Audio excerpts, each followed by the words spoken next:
Hello everyone, I hope आप लोग mock test दे रहे होंगे और बचे हुए टाइम में रिवीजन कर रहे होंगे। तो अगर आपने रिवीजन कर रखा है तो कुछ आपके लिए प्रैक्टिस क्वेश्चंस हैं। इनसे आप ट्राई करके देख सकते हैं कि आपकी रिवीजन कैसा चल रहा है। ठीक है, और कुछ नया ज़रूर सीखने को मिलेगा, तो प्लीज़ वीडियो को लाइक शेयर सब्सक्राइब कर दीजिएगा। ओके, अभी तक 2 मॉक टेस्ट आ गए हैं और तीसरा वाला इस संडे को आने वाला है। दोनों में से कोई भी चेकआउट नहीं करा है तो डिस्क्रिप्शन बॉक्स और पिन कमेंट में लिंक है, पहले जाके उन्हें चेकआउट कर लीजिए। और संडे को जो मॉक टेस्ट थर्ड आने वाला है उसे भी ज़रूर चेकआउट कर लीजिए। मॉक टेस्ट हो सकता है ये उस तरह से ना हो जिस तरह से आपको ऑफिशियली क्वेश्चन पेपर मिलेगा, चाहे वो नेट हो, सीएमआई हो या एनबीएचएम हो। पर आपको कुछ क्वेश्चन ज़रूर मिलेंगे जहाँ आपके लिए नए होंगे और जहाँ से आपको कुछ सीखने को मिलेगा। तो प्लीज़ स्किप मत कीजिए इन्हें। ऑल राइट, बढ़ते हैं प्रैक्टिस क्वेश्चंस की तरफ। तो क्वेश्चन आपके सामने डिस्प्ले होगा। आपको वीडियो पॉज करनी है, उस समय क्वेश्चन ट्राई करना है और उसके बाद उसका आंसर चेकआउट करना है कि आपने सही किया है या नहीं। और अगर नहीं किया तो आपको एक्सप्लेनेशन नोट डाउन कर लीजिएगा, या जो इम्पोर्टेंट पॉइंट हो कि इसे किस तरह किया जा सकता है। ठीक है। ओके, तो के यहाँ पे एक स्प्लिटिंग फील्ड है किसी पॉलिनोमियल की ओवर अ फील्ड एफ जिसका कैरेक्टरिस्टिक 0 है। और जो डिग्री है के ओवर एफ एक्सटेंशन की वो है पी स्क्वायर क्यू, जहाँ पी और क्यू डिस्टिंक्ट प्राइम नंबर्स हैं। तो बोला गया है कि के पास ऐसी सब फील्ड्स L1 L2 L3 होंगी जिनका डिग्री के ऊपर L1 P होगा, के ऊपर L2 P स्क्वायर एंड के ऊपर L3 P क्यू होगा। तो आपको बताना है ये एग्जिस्ट करेगा या नहीं, ट्रू है या फॉल्स। ओके, ट्राई कीजिए क्वेश्चन। ओके, हम बढ़ते हैं इसके सॉल्यूशन की तरफ। ट्राई करने के बाद ही सॉल्यूशन देखिएगा। ओके, तो यहाँ पे एक अच्छा सा रिजल्ट लग रहा है कि एक 1-1 करस्पॉन्डेंस यानी बाइजेक्शन होता है जो सब फील्ड्स के बीच में होता है। के की सब फील्ड के ओवर एफ एक्सटेंशन है। सो के की जितनी भी सब फील्ड हैं जो एफ को कंटेन करती हैं उनकी बीच में, और जो गैल्वा ग्रुप है के ओवर एफ उसके सब ग्रुप्स के बीच में एक बाइजेक्शन होता है। ठीक है, ये मैंने पहले ही बता चुका हूँ, पहले भी इस तरह क्वेश्चन आया हुआ है। ठीक है, तो उस चीज़ को हम यूज़ करने वाले हैं कि सेट ऑफ सब फील्ड्स और सेट ऑफ सब ग्रुप्स के बीच में एक बाइजेक्टिव रिलेशन होता है। ठीक है, उसी को यूज़ करेंगे। अब हमें जो डिग्री दे रखी है के ओवर एफ की वो है पी स्क्वायर क्यू। तो जो जो डिग्री आपका होता है, जो डिग्री होती है वही गैल्वा ग्रुप का ऑर्डर भी होता है। तो के ओवर एफ की अगर डिग्री पी स्क्वायर क्यू है तो गैल्वा ग्रुप का ऑर्डर भी पी स्क्वायर क्यू होगा। ठीक है, अब गैल्वा ग्रुप का ऑर्डर पी स्क्वायर क्यू है। और हम जानते हैं कि अगर कोई भी प्राइम की पावर किसी ग्रुप के ऑर्डर को डिवाइड करती है तो उस ग्रुप के पास एक सब ग्रुप ज़रूर होगा उस ऑर्डर का। ठीक है, डेफिनेटली जहाँ पी प्राइम। तो इसको यूज़ करा तो यहाँ पे पी भी डिवाइड कर रहा है, पी स्क्वायर भी डिवाइड कर रहा है, क्यू भी डिवाइड कर रहा है। तो मतलब इस गैल्वा ग्रुप के पास सब ग्रुप्स होंगे जिनके ऑर्डर पी स्क्वायर और क्यू होंगे, क्योंकि हमें इन्हीं तीनों से मतलब है। हम पी क्यू भी ले सकते थे मगर हमें इन्हीं तीनों से इसलिए मतलब है क्योंकि जो इसके सब ग्रुप्स हैं और जो सब फील्ड्स होंगी के की जो एफ को कंटेन करेंगी उनके बीच में बाइजेक्टिव रिलेशन है। तो इन सब ग्रुप्स के करस्पॉन्डिंग सब फील्ड्स मिल जाएंगी जिनकी डिग्री हो जाएगी P square Q. Hence result. अगर यहाँ पूछा जाता कि आप पी क्यू टाइप का भी होगा तो भी हम बोल देते। ठीक है ना। तो वो डिपेंड करता है कि हम किस तरह से देखते हैं। पी क्यू के लिए नहीं बोल सकते थे, हाँ, क्योंकि वो रिजल्ट नहीं लगता, दूसरा कोई रिजल्ट हमें देखना पड़ता। बट यहाँ पी स्क्वायर क्यू के लिए था तो उसके हिसाब से रिजल्ट यहाँ लग गया। ठीक है, तो ये बहुत इंपॉर्टेंट रिलेशन है यहाँ पे, अगर आपको नहीं पता था तो आप इसे नोट डाउन कर सकते हैं। सो इसीलिए इस क्वेश्चन का आंसर है येस, एग्जिस्ट करती हैं ऐसी सब फील्ड। बढ़ते हैं क्वेश्चन नंबर सेकंड की तरफ। से ग्रुप का क्वेश्चन है, यहाँ पे एक नॉन ट्रिवियल ग्रुप है। ठीक है, ग्रुप जनरेटेड है ए और बी से, जहाँ A B A equal to B A B है। तो यहाँ पे ग्रुप का ऑर्डर नहीं पूछ रहा है, यहाँ पूछ रहा है कि ग्रुप अबेलियन है क्या। आपको ये बताना है कि ग्रुप अबेलियन है या नहीं। ट्राई कीजिए क्वेश्चन। अच्छा सा क्वेश्चन है। इसको या तो आप इस जो रिलेशन ये सेटिस्फाई कर रहा है इसमें कुछ ऐसे एलिमेंट सब्स्टिट्यूट कर सकते हैं जिससे चेकआउट हो जाए कि वो अबेलियन हो सकता है, नॉन अबेलियन हो सकता है। और या तो फिर इस रिलेशन से कुछ identity A B equal to B A type निकाल सकते हैं। तो हमने इसमें सब्स्टिट्यूट कर दिए S3 के एलिमेंट्स, यानी 2 साइकिल, 2 3 और 1 3। ए को ले लिया 2 3 और बी को ले लिया 1 3। सो जब सब्स्टिट्यूट किया 2 3 1 3 2 3 ये आ गया 1 2, और 1 3 2 3 1 3 ये आ गया 1 2। So A B A equal to B A B हो गया। ठीक है, तो 2 3 और 1 3 बेसिकली ग्रुप में बिलोंग कर गए, या कहें तो ग्रुप को जनरेट कर दिया। अब 2 3 इंटू 1 3 जब हम करेंगे तो आ जाएगा 1 2 3। आपको साइकिल्स का प्रोडक्ट पता है, लेफ्ट हैंड साइड से होता है। सॉरी राइट हैंड साइड से होता है, मगर ये दोनों बेसिकली कम्यूट नहीं करते हैं। 2 3 into 1 3 and 1 3 into 2 3 are not the same in S3, तो इसीलिए ग्रुप अबेलियन नहीं है। हमने एलिमेंट्स ले लिए और वहाँ से बता दिया कि ये ग्रुप अबेलियन नहीं है। सो इसका आंसर है no, this group is not abelian. Elements उठा के कर सकते हैं, या फिर दूसरा तरीका है इस रिलेशन को थोड़ा इस तरह से मॉडिफाई करें कि A B is equal to B, है ना। तो वहाँ से अगर हम लेके चलते हैं A B equal to B है, तो मेरे ख्याल से ग्रुप ट्रिवियल आ जाएगा, या ये रिलेशन ऑलमोस्ट होल्ड हो ही जाएगा A B is equal to B A में। तो वहाँ से यूज़ करके देख लीजिए। एक तरीका तो मैंने आपको बता दिया, दूसरा आप खुद देख लीजिए। Moving to question number 3। एक R2 से R2 तक लीनियर ट्रांसफॉर्मेशन है जिसकी दो आइगन वैल्यूज हैं 2/3 एंड 9/5। तो एक ऐसा नॉन ज़ीरो वेक्टर R2 में मिल जाएगा कि ए वी का नॉर्म और वी का नॉर्म नहीं, ये रिलेशन कौन सा सेटिस्फाई करेगा आपको ये बताना। ट्राई कीजिए क्वेश्चन, यहाँ पे भी एक अच्छा सा रिजल्ट आपको मिलेगा। इस क्वेश्चन सॉल्यूशन चेक आउट करते हैं। इस क्वेश्चन करने के दो तरीके हैं। पहले में हम मैट्रिक्स कंसिडर करते हैं जिनकी आइगन वैल्यूज 2/3 और 9/5 है, जो हमें गिवन है। ठीक है, मान लेते हैं किसी लीनियर ट्रांसफॉर्मेशन ए के लिए ये मैट्रिक्स आती है। ठीक है, चौथा ऑप्शन देखते हैं। पहले चौथा ऑप्शन कहता है कि A V is equal to 0। तो हमने वी मान लिया A B non zero vector R2 में। तो ए वी निकालेंगे तो आ जाएगा ए टाइम्स वी, तो 2a/3 है 9b/3। इसे ज़ीरो रखेंगे तो ए और बी दोनों ज़ीरो हो गए, यानी वी हो गया आपका ज़ीरो वेक्टर, पर हमने बी माना था एक नॉन ज़ीरो वेक्टर, कॉन्ट्रडिक्शन। तो डी तो हमारा करेक्ट है नहीं। ठीक है, कि ए वी ज़ीरो होगा वो कुछ ज़रूरी नहीं है। नेक्स्ट ऑप्शन की तरफ बढ़ते हैं। ए वी का नॉर्म होगा square root of norm of inner product of A V, वो आ जाएगा ये, और ये हो गया वी का नॉर्म। अब नॉर्म में रिलेशन पूछा है, तो पहले है रिलेशन की norm of A V greater than 2 times norm V. Substitute किया नॉर्म, स्क्वायर रूट हटाया और स्क्वायर को सिंप्लीफाई किया थोड़ा सा बस। तो एक साइड ए रख लिया, दूसरी साइड बी, तो हमें ये रिलेशन मिल गया। अभी आप देख सकते हैं बी स्क्वायर, ये दोनों पॉजिटिव क्वांटिटीज़ है, मगर यहाँ नेगेटिव लगने से, तो नेगेटिव क्वांटिटी बड़ी है positive quantity, it can not be possible. तो फर्स्ट ऑप्शन गलत हो गया। इसी तरह हमने सेकेंड ऑप्शन के लिए कहा norm A V is less than half, तो वहाँ पे भी हमने नॉर्म रखा, स्क्वायर किया और ए को एक साइड बी को एक साइड टर्म्स करा। तो यहाँ पे भी पॉजिटिव क्वांटिटी लेस देन है नेगेटिव क्वांटिटी से, वो कभी हो ही नहीं सकता, तो इसी वजह से बी भी इनकरेक्ट है। तो ए बी और डी अगर इनकरेक्ट है तो सी को चेक करने की ज़रूरत नहीं है, सी डायरेक्टली करेक्ट। ये हो गया एक तरीके से करने का। दूसरा तरीका क्या है इसको, तो जो मैक्सिमम आइगन वैल्यू है वो है 9/5 और जो मिनिमम आइगन वैल्यू है वो है 2/3।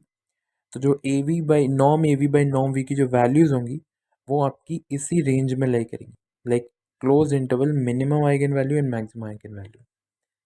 अब पहला था नॉम ए वी बाई नॉम वी ग्रेटर देन 2, वो इस रीजन में लाई नहीं करता, तो ए incorrect. Nom A V by नॉम we less than half, half भी इसमें लाई नहीं करता, बी इनकरेक्ट।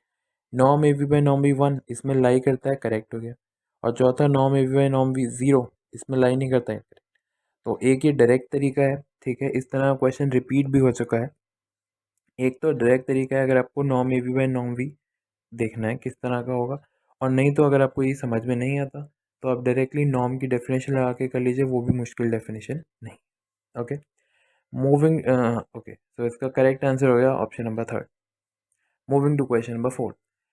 आर एक्स एक सेट ऑफ पॉलिनॉमियल्स हैं रियल कोएफिशिएंट्स के साथ as a real vector space में, और टी है R linear operator R X पे। टी ऑफ एफ है F double dash minus F dash plus F. तो इस नलिटी बतानी है एफ की क्या होगी या टी की नलिटी क्या होगी, एक ही बात है। ट्राई कीजिए क्वेश्चन। यहाँ आपको थोड़ा सा ध्यान देना है जब इसे क्वेश्चन को सॉल्व करते हैं, आंसर देखते हैं। ओके, तो नल स्पेस जो होता है बेसिकली वो सारे पॉलिनॉमियल्स आ जाएंगे रियल में जिनका टी ऑफ एफ ट्रांसफॉर्मेशन 0 पे मैप हो रहा है, यानी बेसिकली ये इक्वेशन। अब ये होमोजीनियस है, सेकेंड ऑर्डर डिफरेंशियल इक्वेशन है, तो इसका सोल्यूशन निकालते हैं। ऑक्सिलरी इक्वेशन निकाली, रूट्स निकाला है, तो एफ एक्स हमें मिल गया ये E bar X by two C one cos root three X by two plus C two sine root three X by two, C one और सी टू कॉन्स्टेंट। अब इतना करने के बाद मोस्टली ने आपने क्या करा होगा, जब इसको यहाँ रखा होगा तो नलिटी आपने बताया होगा 2, क्योंकि दो कॉन्स्टेंट्स हैं, तो डेफिनेटली 2 से जनरेट हो जाएगा और नलिटी हो जाएगी 2। वही आंसर गलत है। क्यों गलत है? क्योंकि जो आपका देख रखा है C1 और C2 कॉन्स्टेंट्स है, मगर fx आपको एक पॉलिनॉमियल गिवन है और यहाँ पे ये e पावर में और साइन में बनता है, this is not a polynomial function, तो ये Rx में बिलोंग नहीं करता। ठीक है, तो इसीलिए पॉलिनॉमियल के लिए C1 और C2 को ज़ीरो होना पड़ेगा, तभी वो fx Rx में बिलोंग कर पाएगा। तो यानी कि नल स्पेस में आएगा सिंगलटन ज़ीरो, और नल स्पेस में सिंगलटन ज़ीरो मतलब एम्प्टी, तो नलिटी हो जाएगा ज़ीरो ना कि टू। यही यहाँ पे कैच था इस क्वेश्चन का। ओके, ओके, इसका करेक्ट आंसर है ज़ीरो। ठीक है ना, यहाँ पे यही कैच था। नलिटी निकालने को नहीं बोल रहा है आपसे, नलिटी बेसिकली पूछ रहा है कि आपको पता है कि Rx में सिर्फ पॉलिनॉमियल्स आते हैं, एक्सपोनेंशियल और ये सारे फंक्शंस नहीं आते हैं। ठीक है, moving to question number 5। F open interval 0 infinity से R तक कंटिन्यूस फंक्शन है, तो एफ कॉची सीक्वेंस को कॉची सीक्वेंस में मैप करेगा। इस टाइप का क्वेश्चन आ चुका है काफ़ी बार, TIFR में, NBHM में बहुत रिपीट हो चुका है, तो आई थिंक ये बहुत ईजी क्वेश्चन होगा आपके लिए, ट्राई कीजिए। बहुत सब्टिल एग्जाम्पल होता है इसका ईजी सा। सिंपल फंक्शन 1/x लेते हैं कंटिन्यूस, और कॉची सीक्वेंस लेते हैं 1/n, तो एफ ऑफ 1/n 1/n हो जाता है n, कॉची नहीं है, क्लियरली स्टेटमेंट फॉल्स है। तो ये आई थिंक बहुत ईजी सा क्वेश्चन था, इसमें कुछ ऐसा नहीं था।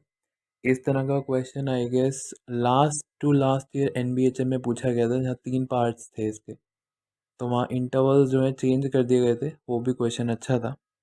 उसे भी मैं किसी और दिन प्रैक्टिस क्वेश्चन में या टेस्ट में यूज़ कर लूँगा to get this type of question. अच्छा सा क्वेश्चन है ये भी, एग्जाम्पल को माइंड में रखिए। इस तरह क्वेश्चंस एग्जाम्पल्स आपसे PhD इंटरव्यूज़ में पूछ लिए जाते हैं कि ऐसे एक फंक्शन बताइए इस इंटरवल पे जो कॉची को कॉची पे मैप ना करे, या क्या ऐसा फंक्शन हमेशा कॉची को कॉची मैप करेगा, तो वो देख लीजिएगा। Moving to question number 6। एक नॉन कांस्टेंट कंटिन्यूस फंक्शन है R से R तक, जिसकी इमेज रैशनल में कंटेन करती है, ट्रू है या फॉल्स, ट्राई कीजिए। ओके, ये क्वेश्चन भी अच्छा क्वेश्चन है, आई थिंक ये भी इजी क्वेश्चन में ही मैं कहूँगा। ओके, तो यहाँ सिंपल हमने देख लो, एक इंटरवल ले लो x y, जहाँ x y के बराबर ना हो रियल नंबर्स का। अब क्योंकि इंटरवल कनेक्टेड है, इसे पॉइंट मत मान लेना, इंटरवल है, ठीक है। अब क्योंकि इंटरवल कनेक्टेड होता है, तो और हम जानते हैं कंटिन्यूस फंक्शन कनेक्टेड को कनेक्टेड पे मैप करता है, यहाँ पे रिजल्ट है मेन। तो यानी कि जो इसकी इमेज होगी वो भी कनेक्टेड ही होगी, और उसमें इरेशनल पॉइंट्स भी होंगे अंडर एफ, जो कॉन्ट्रडिक्ट कर देता है इमेज को, कि इमेज सिर्फ रैशनल में ही बिलोंग करेगी क्योंकि रैशनल नंबर भी आए। अब आप बोलेंगे कि ये सिंगलटन पॉइंट पे भी जा सकता है, तो उस केस में वो फंक्शन कांस्टेंट हो जाएगा, और हमें चाहिए non constant function, that's why. तो कनेक्टेड भी चाहिए, और उसकी इमेज कनेक्टेड भी होनी चाहिए, और नॉन कांस्टेंट भी होनी चाहिए, तो इसलिए वो रैशनल्स होने ही पड़ेंगे उसमें, सिर्फ रैशनल्स में नहीं हो सकता, इसलिए आंसर फॉल्स है। Okay, moving to question number 7। H एक एनालिटिक फंक्शन है जो कुछ कंडीशंस को सेटिस्फाई करता है, जो दे रखी है। तो सेट के बारे में पूछ रहा है, जहाँ मॉड HZ5 है या H-5 है, वगैरह वगैरह पूछ रहा है। ट्राई कीजिए क्वेश्चन, इसको आप एग्जाम्पल से भी ट्राई कर सकते हैं, और कोई थ्योरम भी लगा सकते हैं अगर आपको लग रहा है तो। ओके, सो मैंने इसे एग्जाम्पल से किया, तो अब मैंने सिंपल फंक्शन कंसिडर किया Hz = 10z, जो जितनी भी कंडीशन आपको गिवन है H0 0 H-5 वो सब सेटिस्फाई करता है।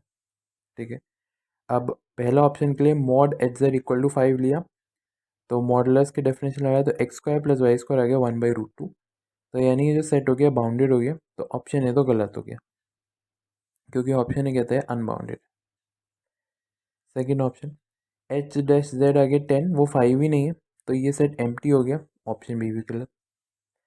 तीसरा ऑप्शन करेक्ट है, H1 10 है, और चौथा भी करेक्ट है क्योंकि H-z 0, वो दोनों करेक्ट। जनरल अप्रोच अगर देखा जाए तो हम ये शॉर्ट लेमा लगा सकते हैं Hz/10 फंक्शन पे, तो हमें मिल जाएगा mod H lesser equal to 10 times mod Z. अब H हाफ 5 है, तो Hz मिल जाएगा 10z, और ए और बी इनकरेक्ट और सी और डी करेक्ट हो जाएंगे, वैसे भी देख सकते हैं, या फिर आप सिंपल फंक्शन लगा के भी देख सकते हैं। तो इसमें फंक्शन फाइंड करना ईजी था, मुश्किल नहीं था इतना। तो एनी वेज सी और डी इसका करेक्ट ऑप्शन है। Moving to question number 8।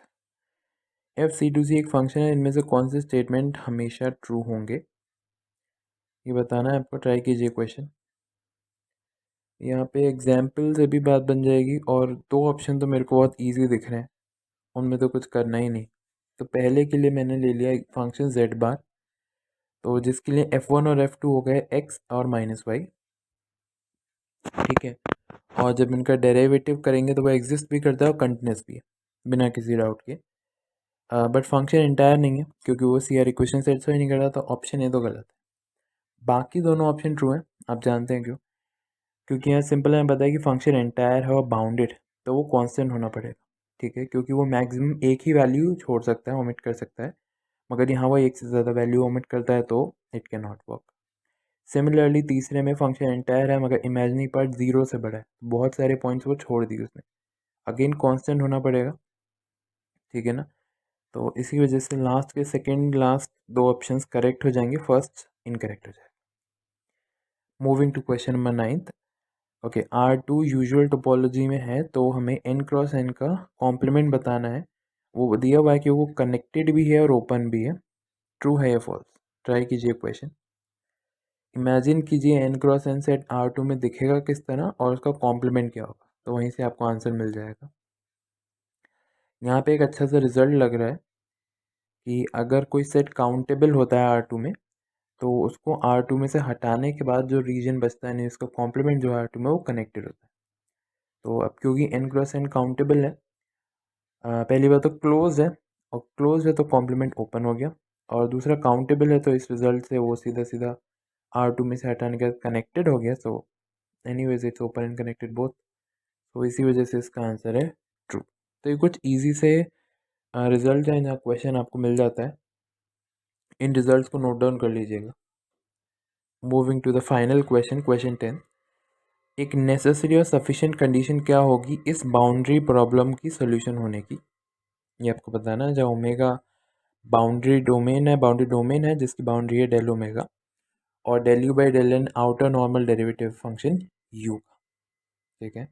ये पीडी वालों के लिए, जिन्हें पीडी पढ़ी है तो उनके लिए इस तरह से क्वेश्चन है ये, ट्राई कीजिए।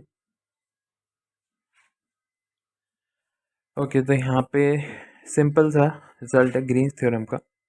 तो अगर हम इंटीग्रेशन करें del t u by del x square del t u by del y square का डी एक्स डी वाई में, तो बाय ग्रीन्स थ्योरम ये इंटीग्रेशन हो जाएगा बाउंड्री पे del you by del n d s, surface integral बन जाएगा।